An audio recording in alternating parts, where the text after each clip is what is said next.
record.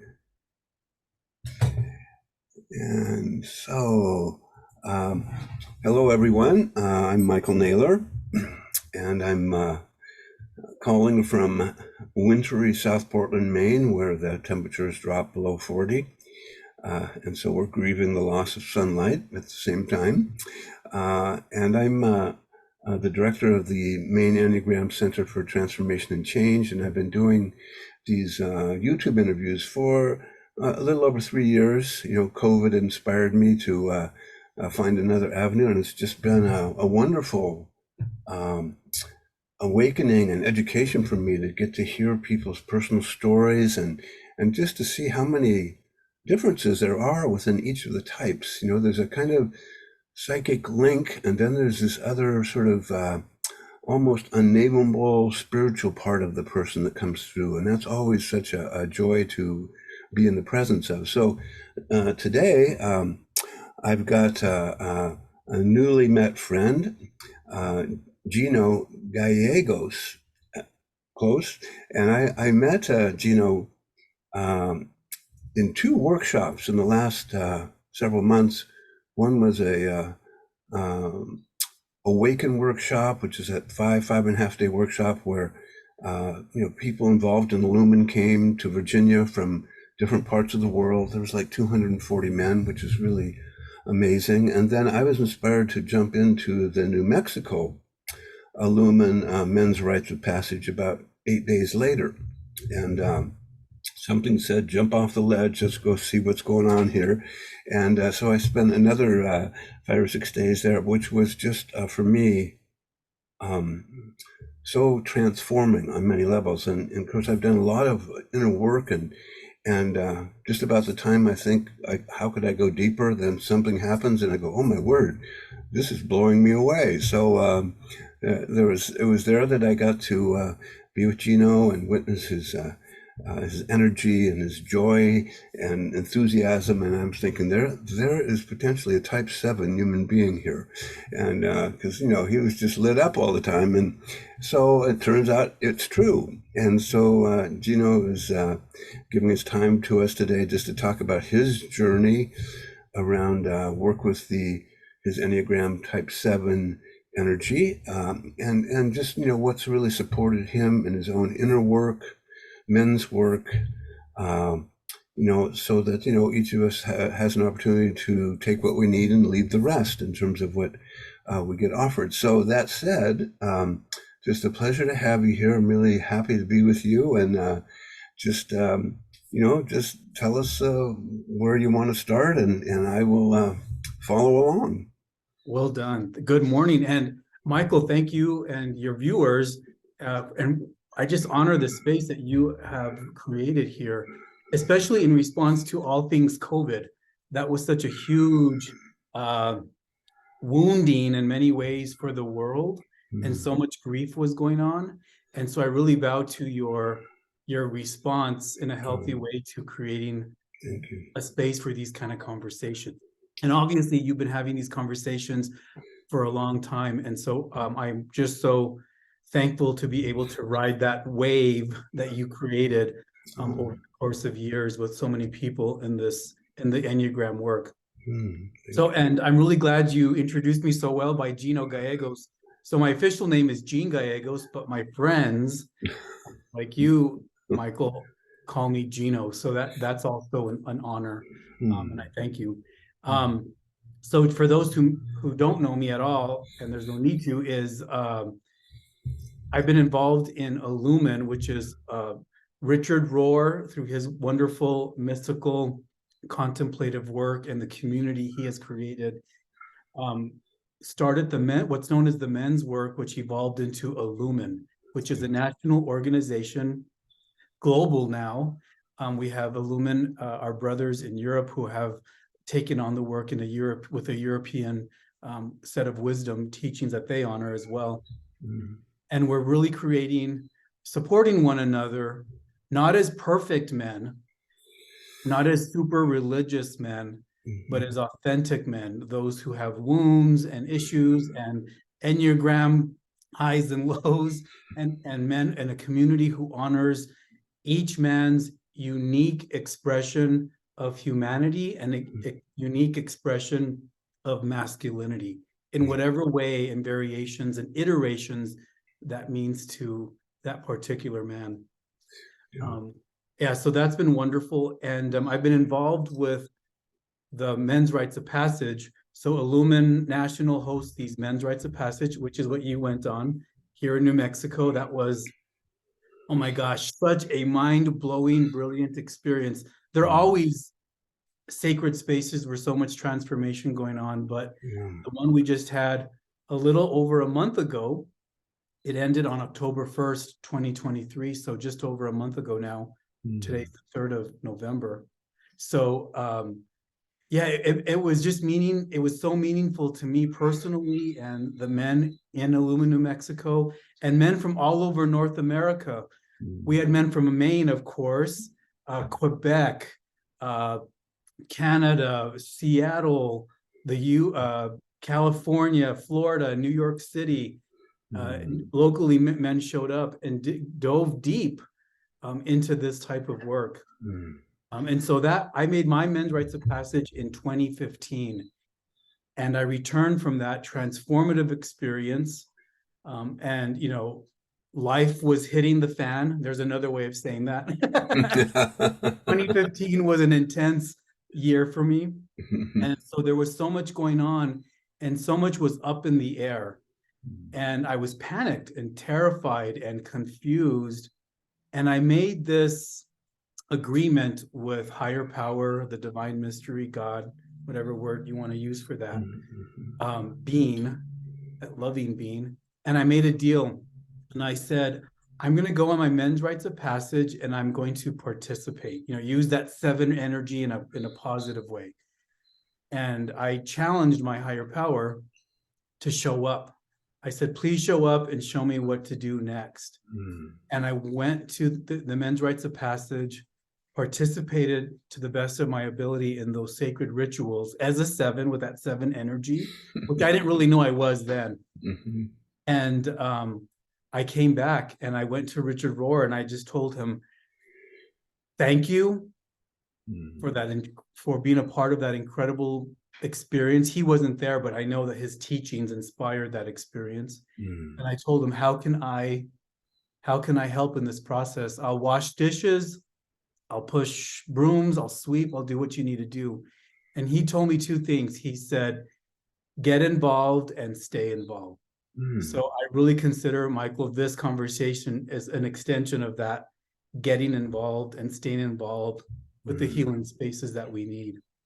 Yeah, well, that, I'm so resonate with everything you've said. And one of the things I deeply appreciated, that Richard talked about and you've just talked about, that there are many forms of masculinities and that we honor all of them, which is just mind-blowingly beautiful. And also that all paths are welcome. It's not a one-story path. And one of the things I love that Richard talked about is this idea, and I was so lucky to have him there at the one I was at, and even to receive his personal blessings. Like, oh my God, this is like something's lining up with the universe here. And he said something like, I find if something is really true in one path, you find it true in all of the paths. That there's no separation. They might have different language, culture, ways of describing it, but there is a universality to it, which I think is a part of. I think he just had finished a book called Universal Christ or something like that. But I just found that so moving and real and genuine.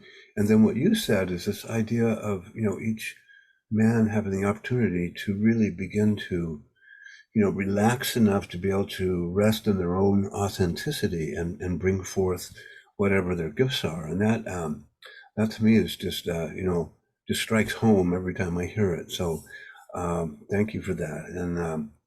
And just even for people to try to put words on what the experience was, I can just say that after both of the experiences, there was a different kind of intensity, but it felt like there was like presence just entered the space on such a deep level. And I can remember that night, the last night, trying to go to sleep in the middle of the night, and my heart was just sort of pounding open, and I kept saying, "Oh my God, oh my God, oh my God!"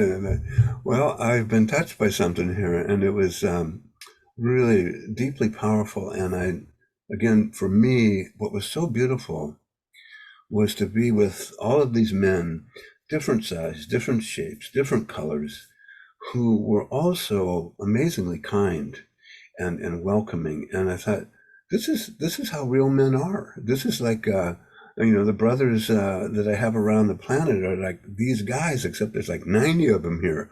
Oh my God. So anyway, that was really, I'm just getting chills as I talk about it. So Oh, yes. Oh my gosh, I hear you, Michael, and I see you, Michael, and the men there and this network of humans that are around the world craving this work and wanting to yeah, do this work and the yeah, permission. When I first, the same experience that you're describing or trying to describe it, because there are no words, yeah, but as Richard says, it's that unifying heartbeat of Christ, or the unifying heartbeat of love, or the unifying heartbeat of the divine, whatever you want to use, yeah, yeah, creator, Mother Earth, Father Sky, whatever word, but it's that unifying heartbeat, like you said, that boom, boom, boom, yeah, in our own heart. And yeah, when I went to my men's rites of passage, I think like you and so many other men discovered in those sacred spaces, in these kind of conversations, in these kind of communities, I thought the thinking mind, I thought this would be good for me. I thought this would be, something worth doing. I thought that I was hungry for it. And as I've shared with other men before, once I got there, Michael, and I was in that conversation, in that liminal space, I found out I was famished for this kind of work. yeah, yeah, And I spoke with another one of the young men who participated there I just checked in with him very quickly. As you know, there's lots of movements and conversations going on. And there was this young man going through the rites here in New Mexico, and he said, I just said, how are you doing? And with like what you just said, with sincerity and with tears in his eyes, he said, I've been craving, without even knowing it, to be around men who are kind, yeah, without the competition of who's the big dog and who's not, and yeah, and without the comparison, but just to be around men who are kind. yeah, And that's the kind of, at our core, when we go and peel back the layers of the onion and get through all of our stories and the armor that we come with, we find that we come from kindness itself. yeah. So we can tap into that with courage. Well, that was, of course, that's to me is like 6 days that my soul got directly fed, and it's like, okay, since I've been back, my soul is starting to starve again. I can feel the gap. But the thing that was so beautiful is that over the 5, 6 days is to just witness men's mine too, layers of defenses just sort of drop and drop and drop. You mentioned peeling the onion, and then, when it's really dropped, then you see these, sweet guys, sweet little boys, sweet hearts that are just such a pleasure and joy to be with, and who are, I know for myself, I just feel such a belongingness and connection with them that is, that's like the crown jewel experience of my human journey, is to have that communion. And so I was so touched by that. And you know, again, the question is, okay, what's my next piece here? And part of it was to try to interview you and some other men to just sort of open up the field. And but yeah, it felt like, you know, just God came through and just blessed the whole place with that, you know, and you know, whether you call that the Buddha, the Christ, you know, the absolute, it doesn't matter. Once it's there, there's no words for it. It's just that felt sense of unity and love and just the sacredness of life. So that said, I really, you know, anything that touches around that as we go along, just jump in there, because to me, that is some of the most, I mean, that kind of work to me, if something's going to change the planet, it will be that kind of consciousness. And I do have faith that that it's doable. I have doubts from time to time, depending on the latest war that's broken out. But so anyway, you know, type sevens. You know, I have a number of type sevens in my life, and they're often known for their kind of unparalleled energy and enthusiasm and ability to see the bright side of something, and to also have quite a bit of resilience for enduring difficult times. You know, I think we say of the type 7, that's the one type that you just cannot kill. You can knock them to the ground over and over, but they have more than 9 lives. They seem to rise up. And, you know, at their best, you know, I've just experienced them as being generous and loving and wanting to give away what they've been given. And then when they start to get more stressed and less certain of their lovability or whether they're wanted, then they can tend to get more hyper and impulsive and you know, kind of lose their heart basically and start, you know, grabbing for something to satisfy. So for you, what would you say your experience of sevenness has been so far? Wow. Okay.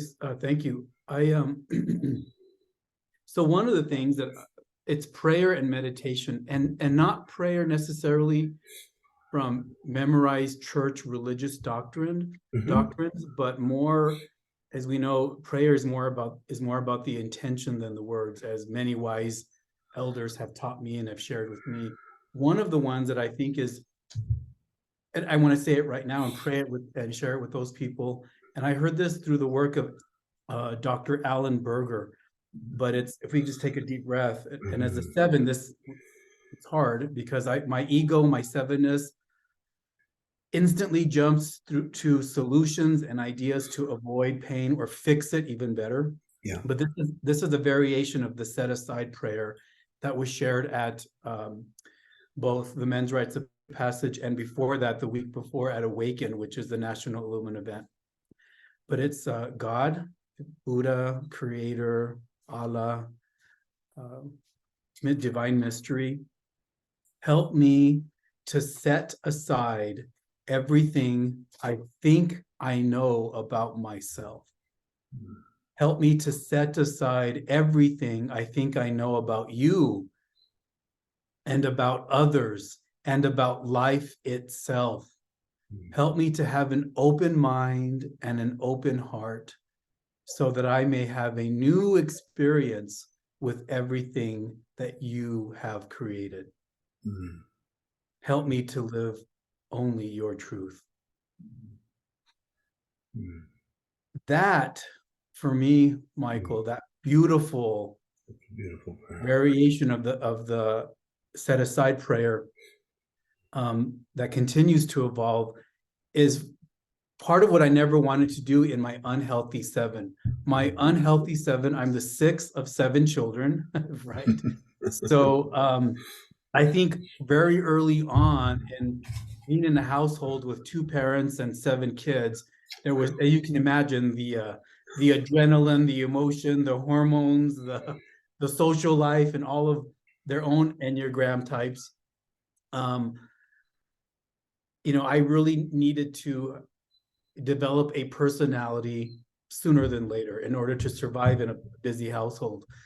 And from what I'm learning is, you know, my personality developed into a 7, and not necessarily, of course, integrated 7, but as a kid, I wanted to escape. I was always comparing what we were doing and what my parents were doing, especially my father, to what he was doing when I was a kid. It was TV and the Brady Bunch, right? So I was comparing my father from, a small town in southern New Mexico to Michael Brady, this mythical man on TV. So it was a setup from the get, and not even a healthy one. But I can even see, looking back at my childhood, how my escaping into TV and into magazines and into the future of, someday life will be better over there. If I only had this, more stuff, more attention, more things, more education as life went on. If only I had more stuff over there, will be better. And as we all know, from what I understand with the 7 is, it was the here and now, that I was never at. I was always mentally and emotionally somewhere else and different from where my body was at. And I'm just getting ready to hit the print button. I'm going to self-publish a book entitled The Wisdom of Christmas. And in part of that, Michael, that work is from a 7, is it's actually looking back at my childhood when I was comparing what my parents were giving us during Christmas to what our neighbors were getting. And very much a unhealthy 7 way. And the story unfolds as how my father and my parents taught me and shared some wisdom that it took me years to really understand and appreciate. Only with these kind of conversations that we're having right now, that I was really able to look at that childhood story, not as something that was just about a childhood memory, but looking at it as, wow, my higher power was using my parents in their own humanness to share a message with me that helps me not just be the angry little young boy all the time, but to live as a man in my own, as you just said, authentic way of living. But that kind of wisdom only ripened through conversations like this, through a lot of pain, a lot of avoiding the pain of life, of living. I used to hide out in books. I was extremely shy in high school. And so, I definitely tried the party scene. I could not handle that. A young friend of mine that I hung out with overdosed in 9th grade through that party scene. And so that was my first real wake-up call that the choices I were making could definitely have some dire consequences for my own life. And in high school, even during high school cafeteria, I would get so, probably as a 7, I wanted to be liked by everybody, and I didn't know my chameleon nature hadn't developed yet. So I would just disintegrate. I would shut down, and I'd spent most of my high school cafeteria days in the library. I would go and eat my lunch very quickly and go to the library. But by the grace of God, I'm just realizing this now in this moment, I was reading books like, what is it? The Flowers of St. Francis, which is about the followers of St. Francis. And I was reading, I read Great Expectations in about a week. And so I was this quiet nerd, pimple-faced, shy nerd, full of hormones, not knowing what to do. And so by grace, by sheer life circumstances, I avoided making matters worse. But I definitely had a lot of pain. There was pain from my childhood growing up. There was a lot of alcoholism and addiction and codependency and religious addiction in my family. And all of those, as you can imagine, pull you in different ways. Absolutely. Yeah. And it wasn't until I was in college in my 20s that a professor of mine, Dr. Satya Rao, introduced me to yoga, and that breath work really began my groundingness. Instead of being the seven who was in the past and the future and plans and fixing, I began to experience the power of being grounded. Awesome. So did you develop a yoga practice and habit that you incorporated into your life? Is that the result of it? Yes. So part of that work, at that time I was a runner. I was running half marathons and just for the fun, just for stress management. And stress management was a way of I was managing anger, resentment, fear, anxiety. So exercise has always been a gift that has guided me. And so I started to do breath work and practice some conscious contact through my recovery programs, in using yoga as a way to practice that spiritual path. I didn't want a religious path. I didn't want more rules from another religious leader to frankly disappoint them, because I'm not into purity codes. I don't believe in them. I think it's just we're not meant to be pure in that respect. Yeah. Our purity is much. So I didn't want a purity code, and I didn't want books to memorize. So yoga, as I discovered the asana, the physical part of yoga, through hatha yoga, that it had much more to do than just stretching your hamstrings and your ligaments. It was about acknowledging, where is this pain coming from? What is it really about? Starting to peel that layer, and breathing into that tightness, of whether it's a cramp or a tightness of emotion or anger or fear, and breathing into that. And that started me on a wonderful path. And that was in 1996. So I'm a yoga teacher, and I'm able to share that with people as well. And I'm definitely a yoga student. So awesome, because I know in my own evolution, I remember seeing a yoga book on the bookshelf, and at that time I was a college playing baseball player with aspirations to play for the Yankees or the Giants or whatever, and then I started doing yoga, and it started to shift my awareness and my sense of my own body, how I inhabited my body, and it brought a kind of unexpected tranquility, or a sense of well-being. I would notice, this is the first time I think I probably noticed it, is when I started doing the stretches and working with them and holding the postures, that occasionally I would experience quiet mind, which was very unusual.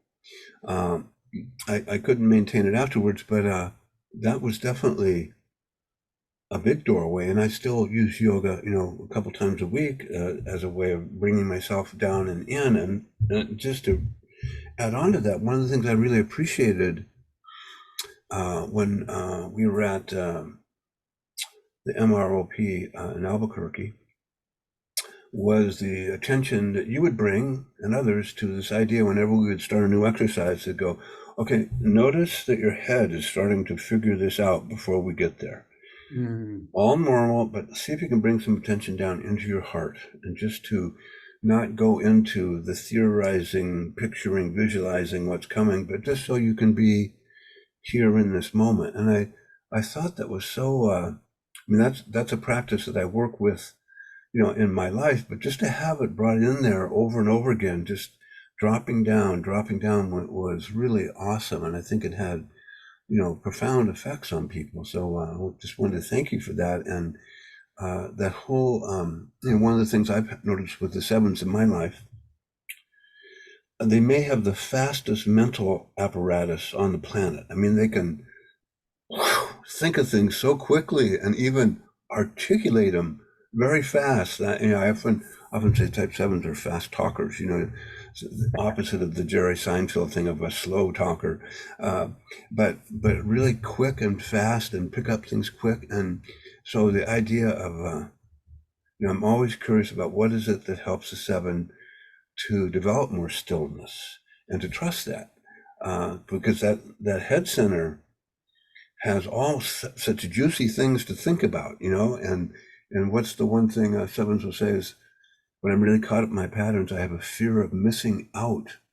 I don't know what I'm going to miss out on, but I'm afraid I'm missing out on it. So I got to be leaning towards the future as I try to keep one hand in the present moment, and then I divide myself and I can't have any fun anywhere. So anyway, for you, what have been the things that help you sort of relax the head center, the yapping mind? I mean, they're Yes. Oh, I love that. The whole thing of one of my first yoga instructors, and I still use this, but I remember her name was Sam, but we used to do a simple forward fold, just kind of touch your knees or your calves or maybe even your feet if you can, and to allow your head just to be almost emptying it. And she would say, and this is so good for people in college or in the thinkers, when I've got to figure it out, I got, and she used to say, allow while you're upside down with your head turned, reaching for your toes, allow your language and words and concept to fall from your ears onto the earth. Awesome. And like the consonants, the vowels, the emojis, the returns, the question marks, the WTFs, allow all of that just to fall and empty the brain. We're not washing the brain, we're just setting it aside, we're just emptying it. Yeah. And in that position, like so many other yoga positions, the heart can be above the head. Because right now, I think no matter what Enneagram number you are, we think the head is more important than the heart. And it is important. The mind is critical. We need that radical change of consciousness, our prefrontal cortex. We need to invite the divine on behalf of ourselves and the human species to deepen this work and to be only instruments of divine love rather than destruction, and to integrate the seven, the wisdom teachings and all the teachings of the elders and the mystics in a good way. But although it's important, it's not more important than the heart. Yeah. And we have to develop our hearts, our true heart space, not just what the romantic and the being brokenhearted all the time, but being wholehearted. Yeah, I like that, wholehearted. And no one, I have an example of how I disintegrated. So, in the men's work, that's where I first heard about the Enneagram, started to study it, found out that I was a 7. And the very first time that I was asked to help as a newly initiated man to go and help be of some assistance to a men's rites of passage, it was in Northern California. And it's funny, Michael, the night before I was supposed to leave on this plane, and remember how previously I was talking about how excited and how I wanted to help. But the night before I was scheduled to leave to California to be I wasn't even anybody important, I was going to be a schlepping stuff up and down. But in my mind, I was thinking, oh my God, these are a bunch of spiritual guys and they're religious and they're going to find out I'm a fake and I'm human and I'm not perfect and I don't really know what I'm doing. And I started to devise all these ways to get out of it. That's great. I actually drove down. I live in Albuquerque, and I drove to the CAC, which is about 20 minutes from my house. And I was looking for Richard, right? And I was thinking, how can I get out of it? What's a nice way to get out of it? He wasn't there. And I was talking to another CAC staff member, Vanessa, she's the editor for Wanting, which is great. But she was there and she saw how panicked I was, and I told her my predicament. like, I don't want to do this. And she said, Geno, what Enneagram number are you? And I told her a 7. And she said, oh, you're disintegrating into the perfectionist, overcritical 1. Yeah. And I said, what? And she said, 7s under pressure, under pressures of perceived perfectionism, that wild goose chase, or perceived purity codes, whatever. Under that kind of pressure, a 7 will disintegrate into a critical 1, critical with myself and other people. Yeah. So even by coming into contact with a wisdom elder in the Enneagram path like Vanessa, helped me at a critical moment see, like, oh, this is another aspect of my Enneagram path that can help inform my work. Awesome. And my service. So I ended up asking for courage and went and had a wonderful time and came back, and obviously I'm still here. But like you said before, that's how all these wisdom traditions, they have this common current, a deep river of flow that, that those underground waters that are feeding the streams and rivers that evaporate into the clouds and come down again as snow, rain, sleet, and hail, and recycle. It's mind-boggling, but it does give us just enough inspiration for the day, for the drama of the moment, and God knows there's always drama, proceed forward. Yeah. Well, so I really like that exercise that your teacher suggested, and sometimes, one way that we can sometimes get stuck, at least in trying to get people to do mindfulness practices. I know type 7 say, geez, when I sit down and just try to follow my breath, this head center, I got 5-lane traffic flowing through her, and a lot of it's really exciting. Like, why would I want to follow my breath?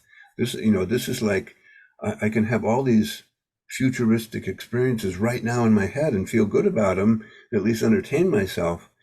And one of the things that we talk about for the 7, at least, is when they start to quiet the mind, that one of a couple of sort of inner monsters that pop up is, one is this sense of, I'm going to be bored. I could die of boredom here. That would not be good. So off I go. Or there's pain comes up, and it's like, this pain could be eternal. This isn't just a momentary. This is eternal pain. I'm out of here. And so I wondered for you, in terms of your inner work, what sort of, when it's coming to quieting mind and trusting it, that you don't, I guess the endpoint for 7s will say is that the more I develop quiet mind, the more my intuition guides me towards what's important to my soul. When I'm up in my head trying to figure it out, it's just a crapshoot. I'm going in 10 directions. So for you, like, when you've been working on quiet mind, or whatever the practices are, what are sort of the demons that have popped up, and what are the gifts of that? Yeah, that's a wonderful question.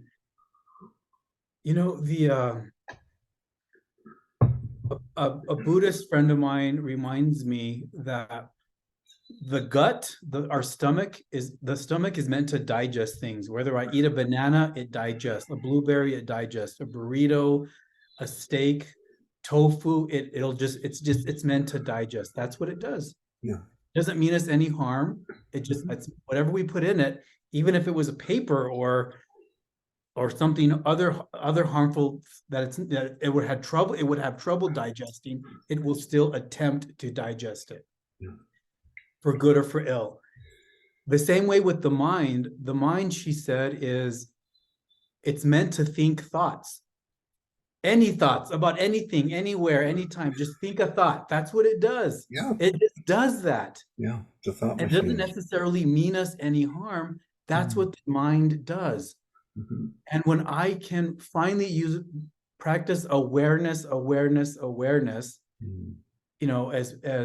once again, this Alan Berger and Herb Keegan. I've heard they're wonderful men that you need to explore and talk with, but one of them was talking about the spiritual path encourages us to find a teacher, find a path, have a practice, and practice your practice.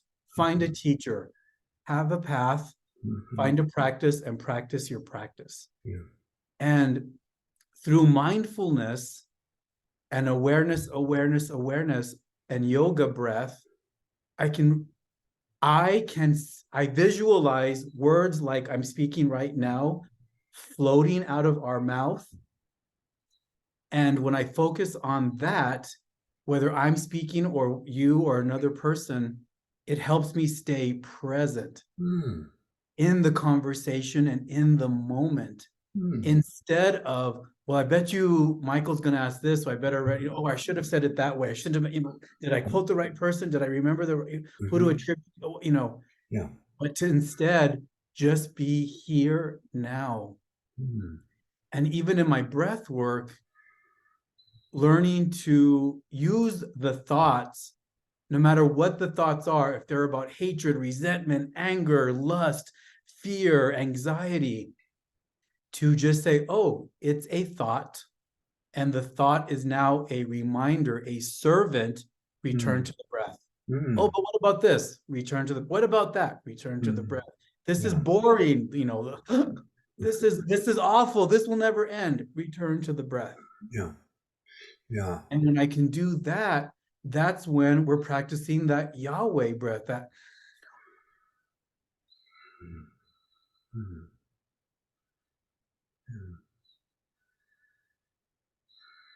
ocean breath, the sound of the cosmos.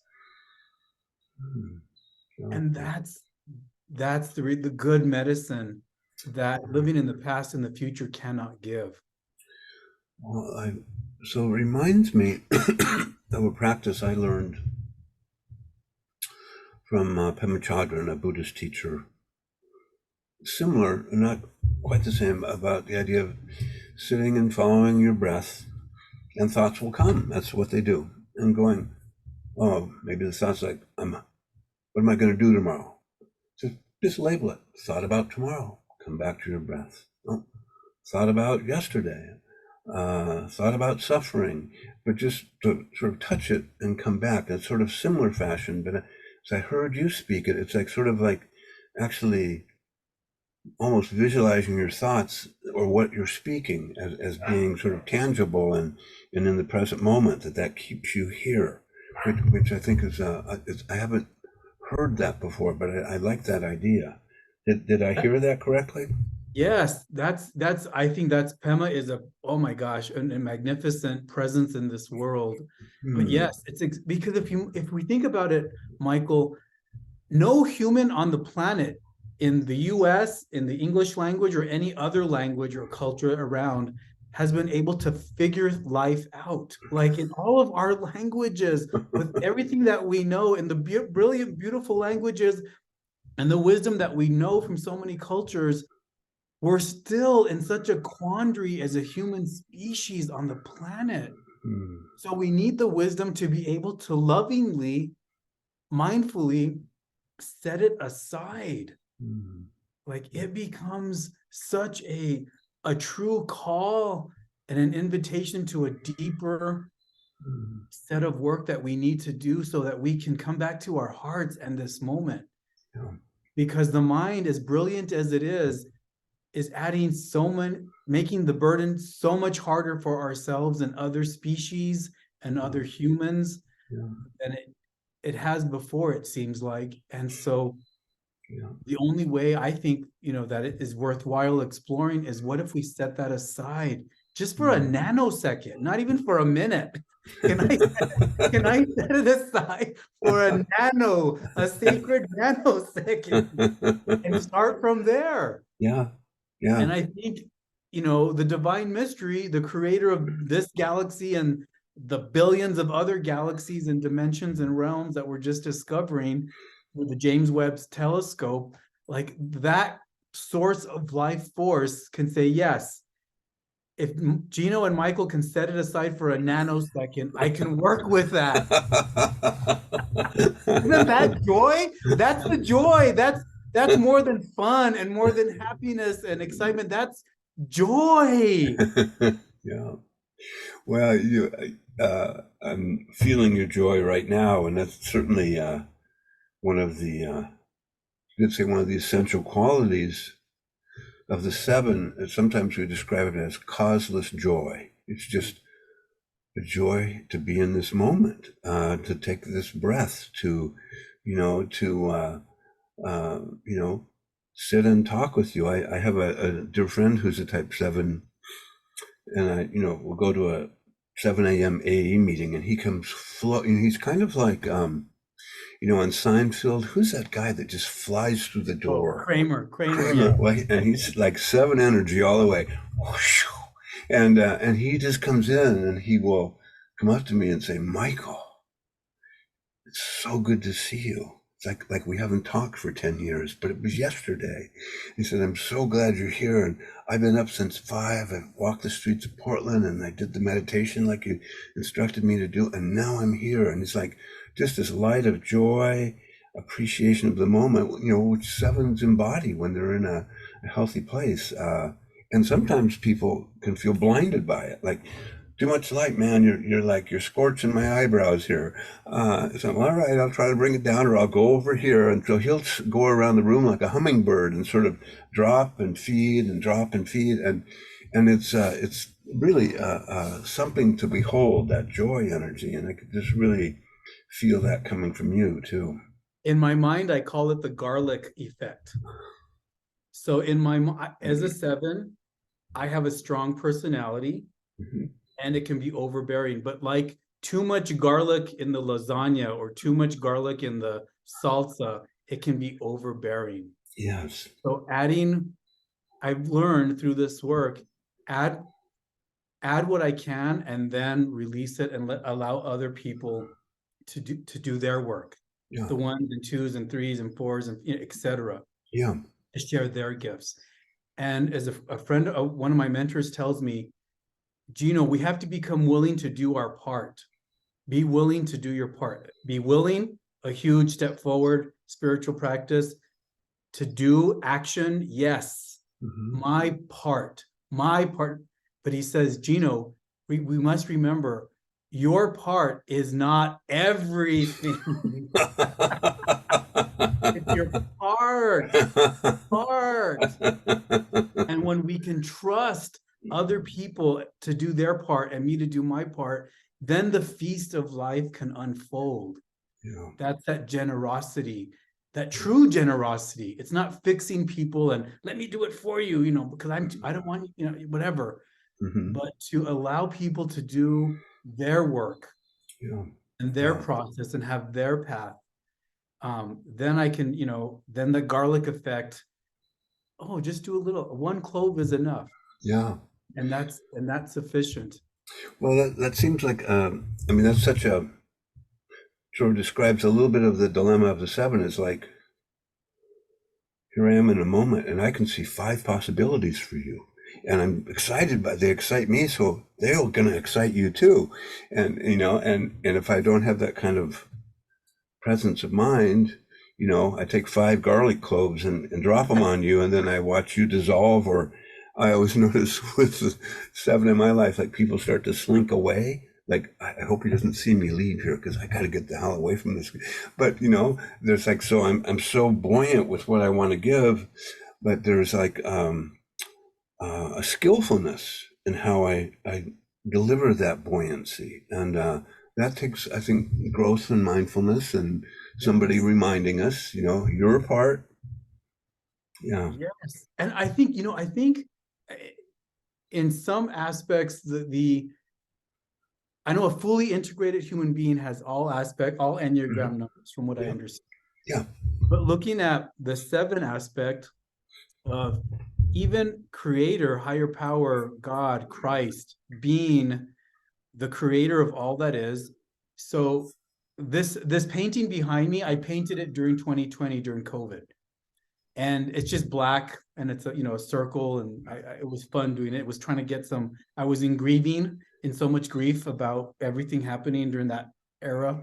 We're still healing with, but at that point, this was a really good way for me to not eat my grief or act out in a negative way, but to paint it out, right? Do something creative with it. Yeah. But also, I remember reading an article in the New York Times about an artist who was using black, and he said, if I remember correctly, that black actually reflects light. Mm-hmm. So the color black has so many negative labels put upon it sometimes, often, but that he was saying black actually doesn't absorb light, it actually reflects it back. And even as Dr. Barbara Holmes, the theologian associated with the CAC, who I've heard speak, she talks about the color black being the womb of the universe. The I don't know of it all. Yeah. I don't have a plan. I can't figure it out. The emotions are strong. And that's the birthplace of the cosmos and of galaxies and of spinning in. And so that's the 7 energy, I think, for me, in a good way. Stay grounded in the I don't know, in the quiet, in the mindfulness, in the heart rather than the mind, and allow the joy of the moment, the cosmos, the stars, the sun, the words to be birthed from there. Beautiful. Yeah. And that's, to me, the cosmic Christ, that the universal Christ that both Fox, Reverend Fox talks about, Matthew Fox, and Richard Rohr talk about, of like, oh, and through this work and using my imagination, and I like to blink my eyes a lot. Like, I go to Sweat Lodge through a Lakota teacher here, beautiful woman who pours water for us.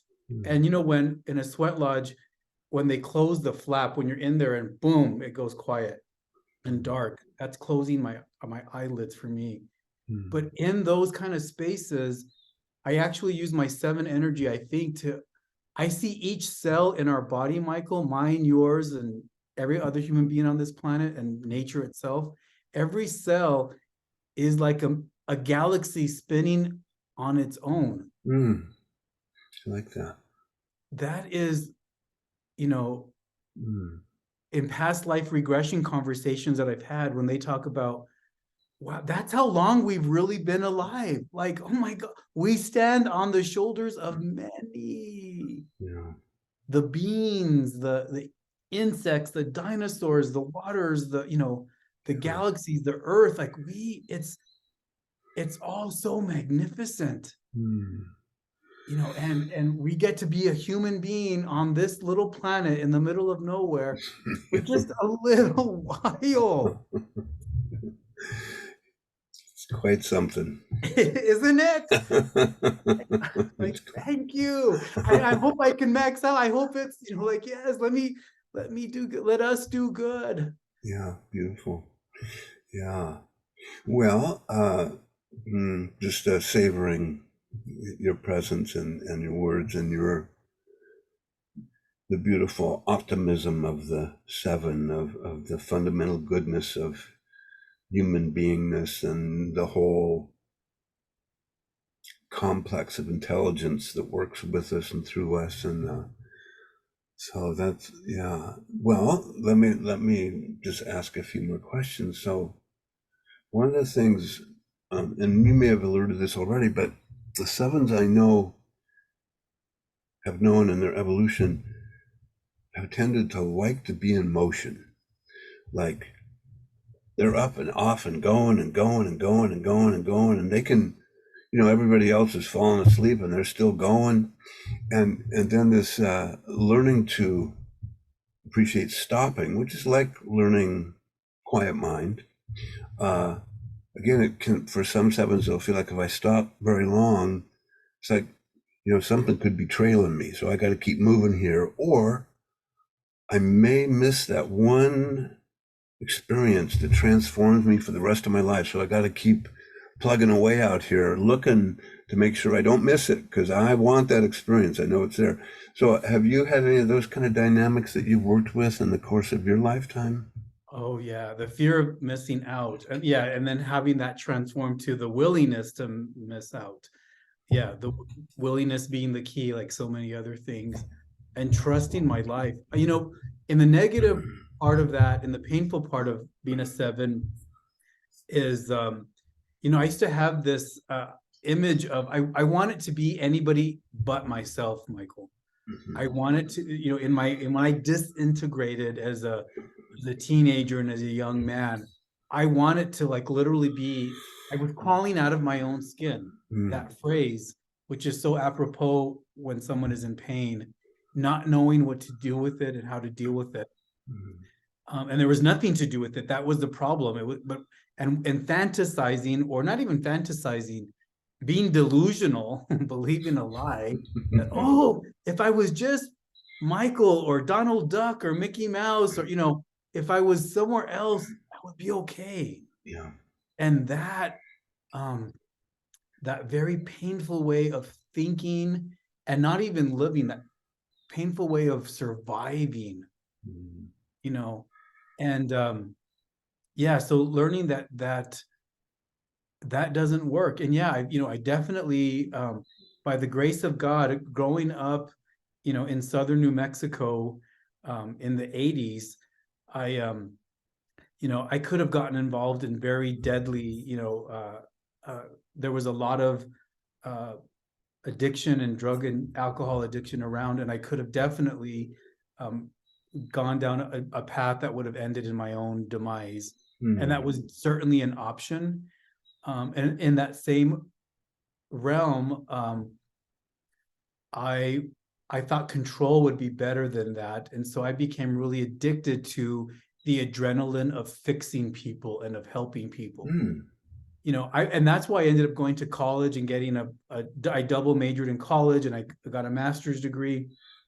But part of that, what was driving that was, if I could just find the right book, the right theory, the right, the right framework, then I could find the answers for other people first, because I didn't need the answers, they needed the answers, right? That was because my real delusion was, if I would fix them, then I'll be okay, right? Yeah. You just have to, can't you see it? I have a PowerPoint about it. Didn't you watch it? I'm sure it works. Sure work, yeah. It seemed like a good idea at the time. Oh God, I know it well. Right. And and finding the right professor, or the right, whatever, right set of friends, the right career, the right resume builder, the right brand, as they say now. And I needed to experience both the aha moments. This is great. This is wonderful. This is insightful. And I needed to experience the crash of, but this doesn't work either long term. Yeah. And I needed to experience, the sacred needed to hit the fan, with multiple fans, in order for higher power, God, the divine mystery, to get my attention. So it really is the sacred ambush that everybody goes through. I love that. Yeah, it is. It's quite an ambush. It's quite an ambush. Oh, do you need to have your ambush needs to be in Maine or in Texas or in Australia or Germany or New Mexico, and okay, we can do that and tweak it, but yeah, it's gonna crumble. That. And that's the I got you. Yeah, that's great. I love that. The divine ambush. That's a book right there. Yeah, that is the divine ambush of what it really is. That it's a high. It's such a loving approach. I believe it's A Course in Miracles where I first heard it, where it says, infinite patience. Infinite patience yields immediate results. Interesting. So if higher power is infinite, and I believe higher power is, that's one quality of untold qualities, loving qualities. if infinite patience is our source, then, oh yeah, okay, Geno, you need to go down that road and fix the world and, be judgy and snarky and cynical. Okay, go do that. And when you're done with that, I'll be right here. Oh, you need to go down the path of purity codes and theological discussions and resume and accumulation. Oh, awesome. Your reputation is, oh yeah, awesome. Go learn that lesson. And when you're done, I'll be right here. Superiority, inferiority, belonging, not belonging, controlling, go do your thing. And when you're done, I'll be right here. Infinite patience. Yes. And that's what I think is, that gives me some calm and some love, and that no matter what happens, and God knows there's so much happening now in the world. My dad used, as a kid, this was during probably the Cuban Missile Crisis and Nixon administration and all that was going on back then as a kid. And he was a survivor of World War II, having been drafted into that. But he wasn't even drafted. His classroom, from what I understand, in southern New Mexico they were accepted early, their first semester of senior year in high school. He went from southern New Mexico to fighting in Germany and Florida and France. Wow. But, through all of that, it's understanding that, higher power even knew what a young man from Demi, New Mexico needed in order to go and have that experience and have another brother fighting in my uncle in the Canary Islands, another brother getting killed in the Pacific, my uncle who I never met. Having my dad go through all of that so that my dad could have his own experience, and being able, with his last words, saying many years later, I want to taste the bread of life. That's the divine ambush. Yeah. And even now, we just celebrated Dia de los Muertos, the Mexican tradition that is now informing so much of the world's spirituality, that continued connection with the ancestors. Not even death itself can sever the relationship. This is temporary. This is a beautiful gift. It's not who we are. And that even after we pass on, through that infinite patience and infinite love, there can be continued connection. And that's been my experience, that I don't have to how can I love Michael so much, how can I keep him in this little box, in this little cage, in this little bubble, so he's there for me and never changes. That's not going to help anybody. It's supposed to flow. We're supposed to it's the adventure I've always, as a 7, have been craving. Yes, you're getting it. That's awesome. It's the inside adventure. Yeah. Not the one that a website is going to give me. Yeah. Beautiful. Well, just really, I'm grateful for everything you've said, and just want to check in and see if there's anything you haven't, that's unsaid, that you'd like to say. I mean, it's been so rich in all your sharing, but is there anything that pops up for you that you would like to add? Just once again, a couple of deep breaths in gratitude for this moment. We get to share in this community, and the humans across the world right now who are going through such painful experiences, and the human species, and infinite healing for the human species, that there's also infinite healing for Mother Earth and all the other species who share our planet. That we welcome that joy, the healing, in the name of all that is good, holy, and true. Thank you. Thank you. Well, I'm going to turn the recording off and then just decompress a little bit And so again, just so much gratitude to you and all your beautiful sharing. You lit up the room with and the energy with the 7, and so I'm bathing in it.